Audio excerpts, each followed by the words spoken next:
La curadora Samantha Ozer ha presentado una serie de films de artistas en la Galería Nordenhake que hemos transformado en una sala de cine por 2 noches. La idea ha sido realmente aprovechar el espacio de exposición como un escenario en el cual desarrollar un programa de cine con artistas que sería muy complicado traer en una exposición en vivo, ya que la mayoría son del continente asiático, de Oceanía, pero también algunos artistas mexicanos y latinoamericanos. Muchas gracias para la invitación. So I curated a screening program called Crossing Currents, and I guess the impetus for the program was a long-term interest in the built environment and our relationship as humans to how urbanism and urban planning in cities affect our relationships to other people, to other species, and actually can form our identities, whether personal, collective, or even national. And thinking about kind of in this pandemic moment, I think we're all reflecting on our relationship between cities and our homes and the spaces we live in, and then the relationship to the natural environment. So I think a thread that was coming out at the beginning of the pandemic is people who had access were leaving the cities, were kind of having this mass exodus into nature. And what were those conversations looking like, and how is that framed? I think one of the threads that came out is this idea that nature is this lush pastoral landscape, this idealized space, maybe even this romantic, dreamlike environment, when in reality, the countryside is also the place of mining, of fracking, of really violent resource extraction, where we also have local communities and in some instances indigenous communities kind of having these violent interactions, whether it's with governments, whether it's with corporations, whether it's with individuals. So trying to re-understand our relationship between what we deem outside of the cities and really looking at actually this is a multi-flow form. So the screening series is structured around kind of like 5 thematic threads that I've pulled out. The first one being existing or inherited mythologies that we have of nature and how this leads to a construction of personal identity. So one of the artists that I think is really indicative of this is Shay, who's an American-based artist. And the video work that we showed is From Its Mouth Came a River of High-End Residential Appliances from 2018. And the video basically has this really beautiful slow motion drone footage of a luxury high-rise in Hong Kong. And the artist intersperses kind of this personal narrative and mythology of their own subjectivity and how that blends with the kind of ancient Chinese histories of feng shui, design principles, and also this belief of the mythologies of dragons in the local area, and this idea that dragons need to be able to go from the hills and into the sea to drink water. So this idea that these towers that are these like multi-million-dollar buildings actually have holes in them, so the dragons can go into the water. So the fact that design aesthetic and mythology was privileged over capital is quite powerful. So another one of the themes that has kind of threaded out of the exhibition is the emotional experience of communicating across different landscapes and what happens when language fails. So Garouche Melkoinian is an artist based in Paris whose 2019 video work, Ubi Sant, looks at kind of the experience and the journey of these 2 women who are basically trapped inside of this greenhouse. And it's this very lush and kind of stunning environment and like natural environment, but there's this anxiety that builds over the 20 minutes of the film. And I guess the main source of it is that the women have these kind of like plastic, almost like retainer dental object to keep their mouths open. So they're only able to speak, to communicate in grunts. There's no real language and any formal sense that kind of comes across. So it's this anxiety of how do you communicate with another being when language fails, and then their relationship to the plants around them that increasingly kind of cave in on them until there's an action at the end and someone has to make the next step. The third theme that I've kind of teased out is motion and memory to explore the presence and disappearance of culture and then also natural resources. So I think a film that was particularly potent being screened last week is Basma Al-Sharif's Ouroboros, which is from 2017, and she's a visual artist, and it was her first feature film. It's just over an hour and it's experimental. And she's an artist of Palestinian descent, and the film is basically a portrait and kind of a emotional experience of the Gaza Strip. Is this idea of a return to a homeland when maybe it's not possible to return and maybe the homeland doesn't even exist. And I think watching it was a true privilege, kind of against the backdrop of the chaos and the violence from the Israeli government that was happening last week, and really considering. I mean, a lot of it is kind of this drone shot if you're watching the sea and then you go into the city and you're seeing these places of destruction and the detritus of kind of these cultures and quite literally just lives. And then thinking about in the context of today of like, what is the Gaza Strip right now? And what does it mean for an artist or human being to consider these places of home? So the stylistic technique that kind of comes to the fore in this film is this idea of a circle. So Ouroboros is kind of an ancient symbol of a snake or a dragon eating its tail. So it's this continuing cycles. And I think in the case of Palestine, it's these cycles of trauma, of violence, of kind of like cultural suffering, and how does that go into other generations? And then what places of hope can kind of come out of this. And I think the role of cultural production in telling these stories and continuing these processes of kind of like hope and dreaming.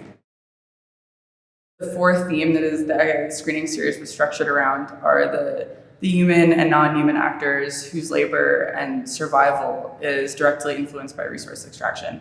So I think a film that's really indicative of this is Candace Williams's Annexation, Tango from 2020. And the film kind of tracks the understanding of the tango as like a dance style. So it originated with African slaves that were brought to the Americas and actually was developed in Argentina. And throughout history, and kind of as the slave trade expands, it travels through, as slaves are brought throughout the Americas, the dance style kind of proliferates in different ways. And the video shows a dancer dancing the tango juxtaposed on top of found footage, as well as green screen images of different fields. And the main site that the fields are from are the locations of former prisons in Virginia, where prisoners were made to work, exchange their labor as part of their incarceration and their sentences. So it's kind of similarly, as I was discussing earlier, these cycles of violence that continue within specific communities, especially within the Black community in the United States, and looking at the relationship of cultural production within these cycles. And the video actually ends in this kind of this large fire that envelops the dancer and envelops the landscape. So it's also this idea of connecting the earth itself and the natural resources and that exploitation with the exploitation of the people that are abused and made to work on the land. So the last theme that I threaded out is alternative visions for life in the face of an ecologically devastated planet. So one of the works that kind of would be structured in the section is Tuan Andrew Nguyen's The Boat People from 2020, which follows the journey of kind of this strong-willed group of children who go on this yellow boat and sail into the open seas. And they come across this island, which was formerly Bataan Island. And what they find is kind of this detritus of humanity and of civilization. So there's symbols of past wars, past civilizations, past cultures, through the forms of different objects. And they come in contact with the statue of what appears to be a woman's head. And this young girl and the statue actually have this conversation, and they discuss the role of kind of religion and deities and history. And it's kind of this really beautiful meditation, I think, on like, through what means do we understand our own histories and our own cultures, and how do these cultures interact, and what comes next, maybe. So the order of the video program is kind of structured around this idea of a journey, and these different mediations of leaving the city, what you kind of find in these rural spaces, and then kind of this return. And these actually kind of happen within some of the films themselves. So on the Friday program, there was kind of this idea of journeying into the landscape. So in kind of extreme cases, potentially in Himali Singh Sohan's, it was research that she had done within the poles, and looking at kind of the relationship of ice being potentially an elder and what would ice have to say. And then the landscape traverses into Tanya Jimenez's film, which looks at the Mexican landscape and the topologies of volcanoes and this beautiful journey between what appears as kind of like a father and son relationship. And Luis Rojes is almost this imagined landscape. So you see in this kind of like luxury jetliner, a dog just sitting there, and it's the only inhabitant of this plain. And there's an anxiety to that as you kind of sail across this desert landscape with a city in the background of, is this the future? Is this the past? Where in time is this taking place? And on this Saturday, the program begins with Yang Fudong's 7 Intellectuals in the Bamboo Forest, Part 1, which was a multi-part video work where these young university students decide that they're done with the city and they're going to go into the forest and see what kind of life has for them there. And then following that exodus and maybe this ideologies and romanticism they have with the forest, the viewer can see a work by Cecile B. Evans, which basically is an adaptation of the ballet Giselle as an eco-feminist thriller. So reimagining that we're kind of at the end of the world, the planet has been ecologically devastated, and what happens next? And Giselle and her friends go into the forest and create a symbiotic relationship with the bacteria. So also kind of ideas of these interspecies connections, and maybe rather than dominating nature, we can work in collaboration and tandem, and what might that look like?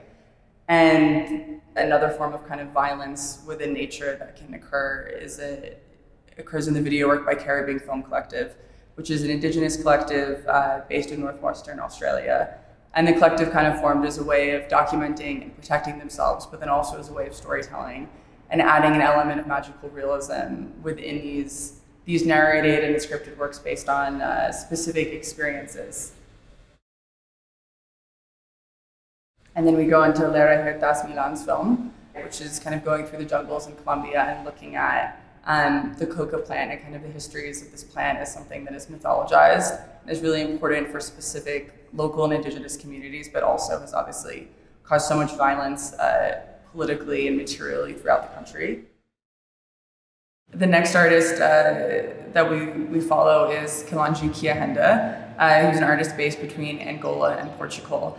And in the work Concrete Affection, Zobo Lady, it kind of looks at a specific urban landscape and kind of asking who lives in this landscape, what does the city do, and what is the relationship between the natural environment of the city and the inhabitants that live there. And then the program ended with Fernando Ocaña's video piece, which was created in collaboration with Alejandro Veneno, who's a composer, and they're both based in Mexico City. And it's basically an hour-long car journey through Mexico City of footage that Ocaña had taken over the last several years. And to end with that piece, I thought it was a great way for kind of the audience to have this opportunity to reframe the other works that they'd seen and then actually enter into the physical city. And I think something that was actually beautiful, there was moments where you could actually hear some of the cars from outside, and they're overlaid with the cars of Fernando's video. So it's kind of this real relationship between the urban space, entering into the gallery space, and then to go back outside.